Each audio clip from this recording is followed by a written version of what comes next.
May gout ka ba o mataas na uric acid?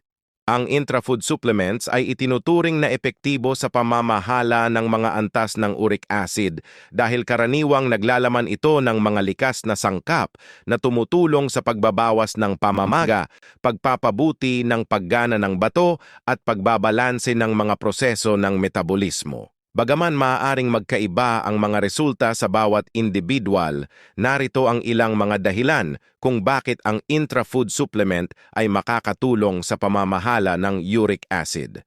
Una, may anti-inflammatory na sangkap. Ang intrafood supplements ay may kasamang sangkap tulad ng luya, luyang dilaw, turmeric, o berdeng tsa na may anti-inflammatory na katangian. Nakakatulong ito sa pagbabawas ng sakit at pamamaga na nauugnay sa mataas na antas ng uric acid, lalo na sa kondisyon tulad ng gout. Pangalawa, may detoxifying na katangian. Ang ilang mga sangkap sa intra-supplements, tulad ng aloe vera o licorice root, ay pinaniniwalaang may kakayahang mag-detoxify na tumutulong sa katawan na mas mahusay na magtanggal ng mga basura, kabilang ang sobrang uric acid.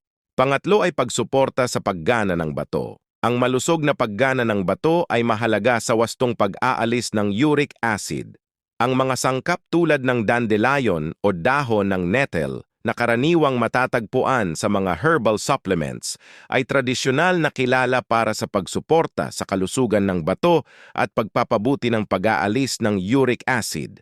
Pang-apat ay may alkalizing effect. Ang ilang mga herbal na bahagi ng supplements ay nakakatulong sa pagpapanatili ng balanseng pH sa katawan na maaaring mabawasan ang pagbuo ng kristal ng uric acid sa pamamagitan ng paglikha ng isang kapaligiran na hindi nakakapabor sa pagbuo ng mga kristal ng uric acid.